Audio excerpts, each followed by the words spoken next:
8 sati 17 minuta. Ovaj sat posvetit ćemo uspješnim sportistima i najprije ugostiti mladog Bojana Prelevića koji je zaista talenat i samo niže uspjehe u fudbalu. Dobro jutro, dobro nam došao.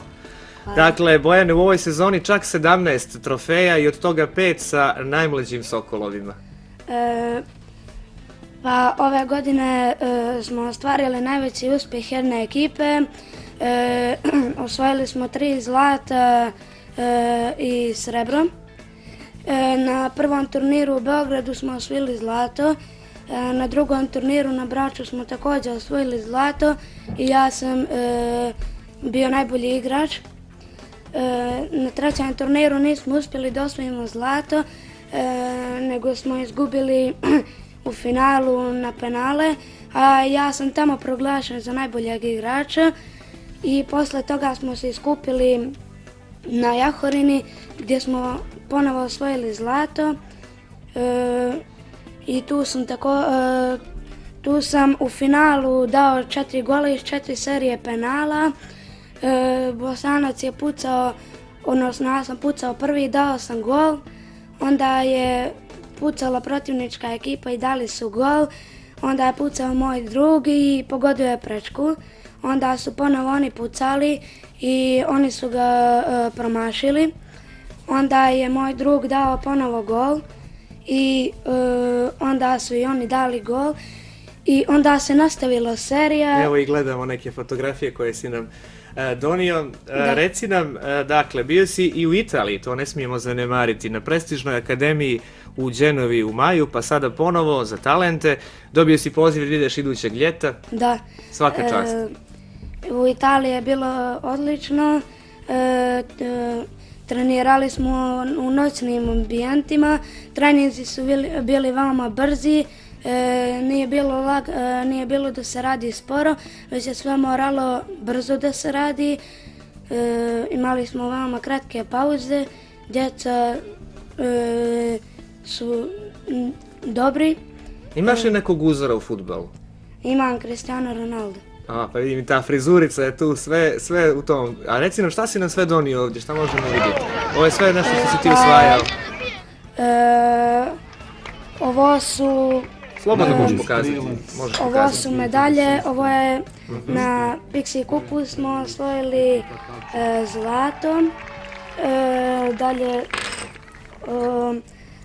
ovo je na Zlatiboru, medalja to je bilo u januaru, ili tako? Da. Odlično. Dakle, ovo je bila tvoja uspješna godina. Da, ovo je iz Beograda, selekcijom Podgorice na memorijalnom turniru Uroš Tišma.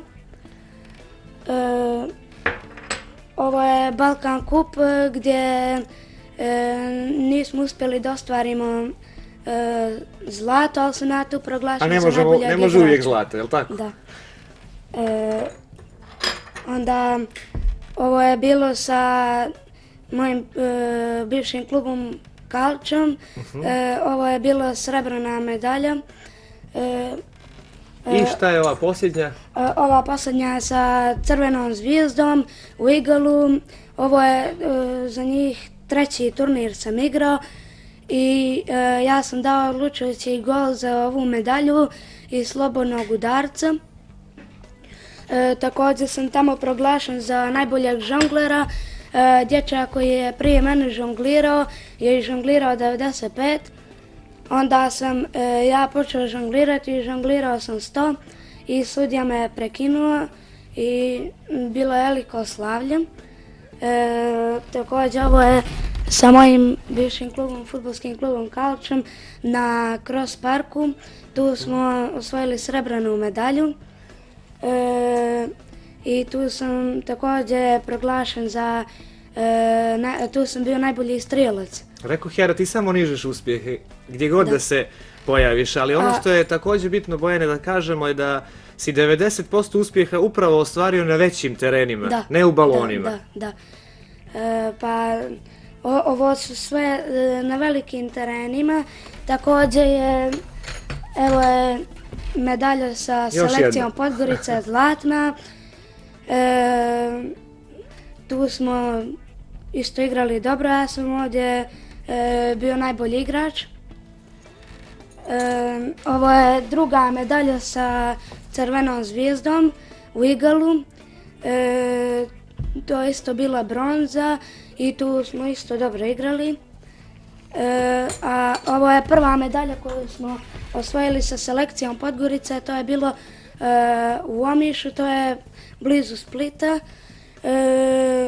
Ni tu nismo uspjeli zlato da osvojimo, ali ja sam bio najbolji igrač. Svaka čast, Bojane. I evo, za sam kraj, sada si u fudbalskom klubu Budućnosti, ili tako? Da, ja sam član fudbalskog kluba Budućnosti i igram za generaciju 2005. Treći smo na tabeli. Svi govore da mi igramo ubjedljivo najljepši fudbal i to je nama prioritet.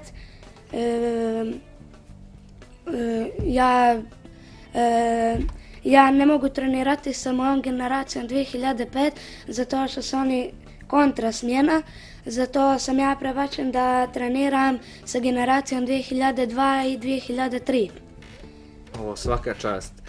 Dakle, ovo je, kada podvučemo crtu, zaista bilo za tebe uspješna godina i evo za sam kraj, neki planovi za 2018, osim Italije koju očekujemo, pa da nam ponovo dođeš u goste. Pa, vjerovatno hoću. I da će biti još nagrada, je li tako? Da, hoće. Kako reaguju drugari iz škole, šta kažu? Familija, podrška sa svih strana? Najjača podrška su mi familija, treneri. I drugari iz škole? Da, pozdravljam ovom prilikom moga trenera Marka Vukčevića, moga trenera Nikolu Vukčevića i Marka Pavićevića i moje saigrače. Također pozdravljam moga trenera iz bivšeg kluba Mirka Šćepanovića i Željka Mrđanovića. Onaj pehar mi je veoma drag zato što sam bio sam na zadnjem turniru sa fudbalskim klubom Kalčum i tu smo u samoj završnici pobjedili Kikir 3-0, a Zvijezda je pobjedila Elektron 3-0. Ja sam dao 2 gola i u konkurenciji svih tih igrača ja sam bio najbolji strijelac. Evo, s obzirom na to da si tako uspješan u fudbalu, je li tako nižeš uspjeh i u školi i koliko imaš godina, to sam zaboravio da pitam. 11 ili tako? Imam 11 godina. Ovo tromjesečje sam prešao odličan. Nisu li sve petice? Nisu sve, ali... Ali nema veze. Hvala ti što si bio naš gost, svaka čast na svim ovim uspjesima i želimo ti sve najbolje u daljem radu i u fudbalskoj karijeri i siguran sam da ćemo mi imati prilike ponovo da te ugostimo u jutarnjem programu. Biće nam zadovoljstvo. Hvala.